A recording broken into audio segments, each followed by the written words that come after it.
అప్పుడు ప్రతిపక్ష నాయకుడిగా ఉండేటప్పుడు అప్పుడున్న విజనరీ నాయకుడు, అప్పటికే 15 సంవత్సరాలు ముఖ్యమంత్రి చేసిన వ్యక్తిని ఎయిర్పోర్ట్ నుంచి బయటికి రానివ్వకుండా ఎయిర్పోర్ట్లోనే కిందను కూర్చోబెట్టిన సందర్భాన్ని మర్చిపోకూడదు.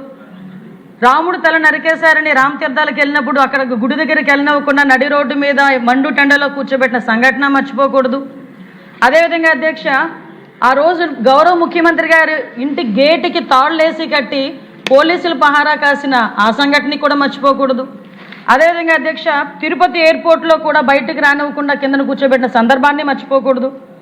గౌరవ ముఖ్యమంత్రి గారి ఇంటి మీదకి దాడి చేసి మంత్రి పదవుల గురించి దాడులు చేసిన సందర్భాన్ని కూడా మర్చిపోకూడదు. పార్టీ ఆఫీస్ మీద చేసిన దాడిని మర్చిపోకూడదు. అన్నిటికన్నా ముఖ్యంగా అధ్యక్ష, ఇక్కడున్న సభ్యులు కానీ ప్రజలు కానీ మర్చిపోకూడని సందర్భం ఇదే అసెంబ్లీ సాక్షిగా ఆ మహానుభావుడిని అవమానించిన తీరును కూడా ఎట్టి పరిస్థితుల్లో మర్చిపోకూడదు అధ్యక్ష. ఎందుకంటే మర్చిపోతే తిరిగి అదేదో అంటారు కదా, మనకి తిరిగి నన్ను కొట్టింది కూడా మర్చిపో. అదే చెప్తున్నాను అధ్యక్ష, అక్కడికి వస్తున్నాను అధ్యక్ష. కాకపోతే మీరు కొంచెం తొందరపడ్డారంతే. ఎందుకంటే ఇది ముఖ్యమంత్రి గారికే కాదు అధ్యక్ష, పవన్ కళ్యాణ్ గారికి కూడా, మన డిప్యూటీ సీఎం గారిని కూడా నడి రోడ్డు మీద కూర్చోబెట్టడమే కాదు, కార్లు దించారు, హోటల్లో బందీ చేశారు, 3 రోజులు 4 రోజులు ముళ్ళ కంచెలు అడ్డుగా పెట్టారు, నడుచుకుంటూ వెళ్తే పరిగెట్టించారు. గౌరవ మన మంత్రి గారు లోకేష్ బాబు గారిని అయితే యువగలం పాదయాత్ర చేస్తుంటే చేతిలోంచి మైకులు లాక్కున్నారు, ఎక్కిన స్టూల్ లాక్కున్నారు, కనీసం అక్కడ స్టేజ్ వేసుకుంటానంటే స్టేజ్కి పర్మిషన్ ఇవ్వలేదు. ఆఖరికి అతని మీద దాడి చేయడానికి కూడా దుండగులను కూడా ప్రేరేపించిన పరిస్థితులు. ఇవన్నీ కాకుండా అధ్యక్ష, ప్రజావేదికను కూల్చిన తర్వాత అధ్యక్ష, వాళ్ళ సైకిక్ మెంటాలిటీ చెప్తున్నా, ప్రజావేదిక కూల్చిన తర్వాత వేస్ట్ని కూడా 5 సంవత్సరాలు కూడా తీయకుండా అలాగే ఉంచి ఆవే నుంచే సీఎం గారు వెళ్తారు, చంద్రబాబు నాయుడు గారికి వెళ్తారు కాబట్టి చూడాలి అని ఒక సైకిక్ నేచర్కి పరాకాష్ఠగా అక్కడ చేసిన సందర్భాన్ని కూడా మర్చిపోకూడదు అధ్యక్ష.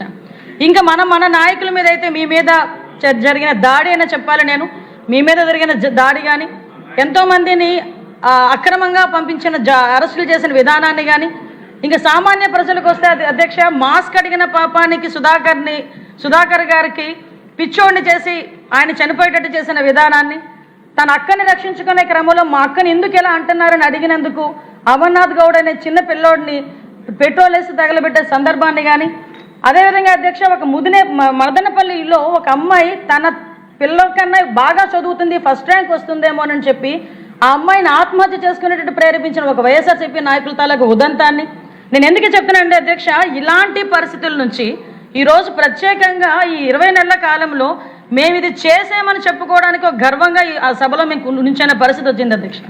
లాస్ట్ పరిస్థితి ఏంటంటే యాక్చువల్గా పోలీసుల పరిస్థితి ఎలా అయిపోయిందంటే అధ్యక్ష, ఎందుకంటే ఇంకో 4 మంత్రులు కూడా మాట్లాడాలి.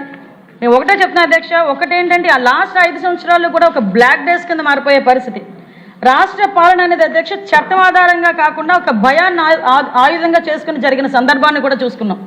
అదేవిధంగా అధ్యక్ష, లా అండ్ ఆర్డర్ అనేది ఒక వ్యవస్థ కాదు, ఒక రాజకీయ అవసరాలకు ఉపయోగపడే పరిస్థితికి దిగజార్చేసిన సందర్భాన్ని కూడా మనం ఈరోజు గుర్తు చేసుకోవాలి అధ్యక్ష. పోలీసు వ్యవస్థని కంప్లీట్గా నిర్వీర్యం చేసేసి పోలీసులు ప్రజల గురించి కాదు రాజకీయ ఆదేశాల గురించి పనిచేస్తున్న మన స్థాయికి దిగజార్చి వాళ్ళు కూడా మనసు చంపుకొని పని చేయలేక కొంతమంది ఇళ్లకు పరిమితమైపోయిన సందర్భాన్ని కూడా గుర్తు చేస్తున్నారు అధ్యక్ష.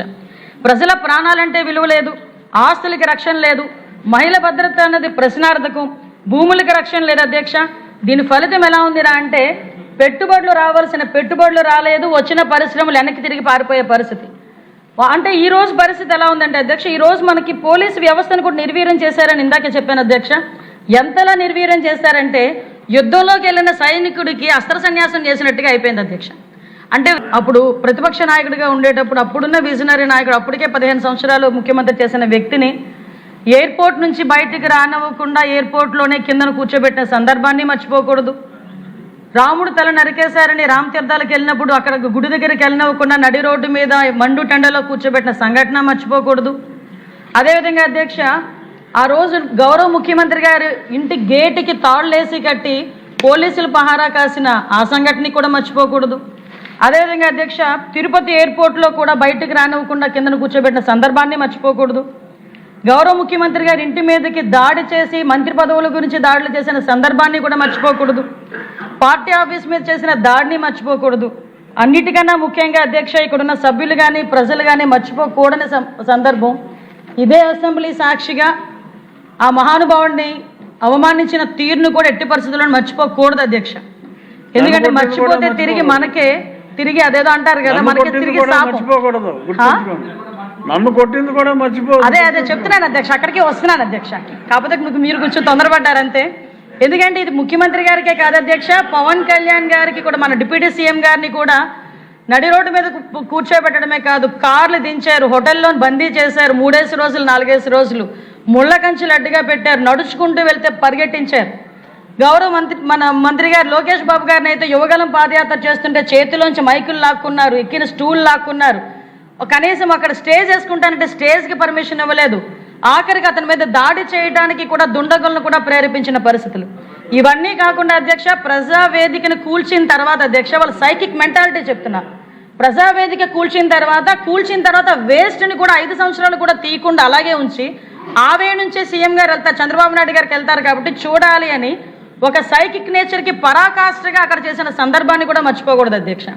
ఇంకా మన నాయకుల మీద అయితే మీ మీద జరిగిన దాడి అయినా చెప్పాలి. నేను మీ మీద జరిగిన దాడి కానీ, ఎంతోమందిని అక్రమంగా పంపించిన అరెస్టులు చేసిన విధానాన్ని కానీ, ఇంకా సామాన్య ప్రజలకు వస్తే అధ్యక్ష, మాస్క్ అడిగిన పాపానికి సుధాకర్ గారికి పిచ్చోడిని చేసి ఆయన చనిపోయేటట్టు చేసిన విధానాన్ని, తన అక్కని రక్షించుకునే క్రమంలో మా అక్కని ఎందుకు ఇలా అంటున్నారని అడిగినందుకు అమర్నాథ్ గౌడ్ అనే చిన్న పిల్లోడిని పెట్రోల్ వేసి తగలబెట్టే సందర్భాన్ని కానీ, అదేవిధంగా అధ్యక్ష, ఒక మదనపల్లిలో ఒక అమ్మాయి తన పిల్ల కన్నా బాగా చదువుతుంది, ఫస్ట్ ర్యాంక్ వస్తుందేమోనని చెప్పి ఆ అమ్మాయిని ఆత్మహత్య చేసుకునేటట్టు ప్రేరేపించిన ఒక వైఎస్ఆర్సీపీ నాయకుల తాలూకు ఉదంతాన్ని నేను ఎందుకు చెప్తున్నానంటే అధ్యక్ష, ఇలాంటి పరిస్థితుల నుంచి ఈరోజు ప్రత్యేకంగా ఈ 20 నెలల కాలంలో మేము ఇది చేసామని చెప్పుకోవడానికి ఒక గర్వంగా ఆ సభలో మేము నుంచిన పరిస్థితి వచ్చింది అధ్యక్ష. లాస్ట్ పరిస్థితి ఏంటంటే, యాక్చువల్గా పోలీసుల పరిస్థితి ఎలా అయిపోయిందంటే అధ్యక్ష, ఎందుకంటే చాలా ఇంకో 4 మంత్రులు కూడా మాట్లాడాలి. నేను ఒకటే చెప్తున్నా అధ్యక్ష, ఒకటేంటంటే ఆ లాస్ట్ 5 సంవత్సరాల్లో కూడా ఒక బ్లాక్ డేస్ కింద మారిపోయే పరిస్థితి. రాష్ట్ర పాలన అనేది అధ్యక్ష చట్టం ఆధారంగా కాకుండా ఒక భయాన్ని ఆయుధంగా చేసుకుని జరిగిన సందర్భాన్ని కూడా చూసుకున్నాం. అదేవిధంగా అధ్యక్ష, లా అండ్ ఆర్డర్ అనేది ఒక వ్యవస్థ కాదు, ఒక రాజకీయ అవసరాలకు ఉపయోగపడే పరిస్థితికి దిగజార్చేసిన సందర్భాన్ని కూడా మనం ఈరోజు గుర్తు చేసుకోవాలి అధ్యక్ష.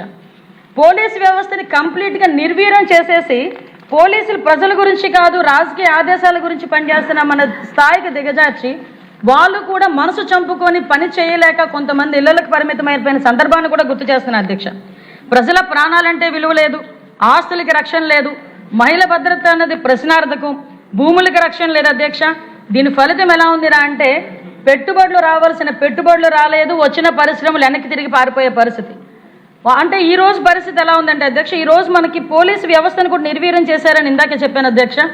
ఎంతలా నిర్వీర్యం చేశారంటే, యుద్ధంలోకి వెళ్ళిన సైనికుడికి అస్త్ర సన్యాసం చేసినట్టుగా అయిపోయింది అధ్యక్ష.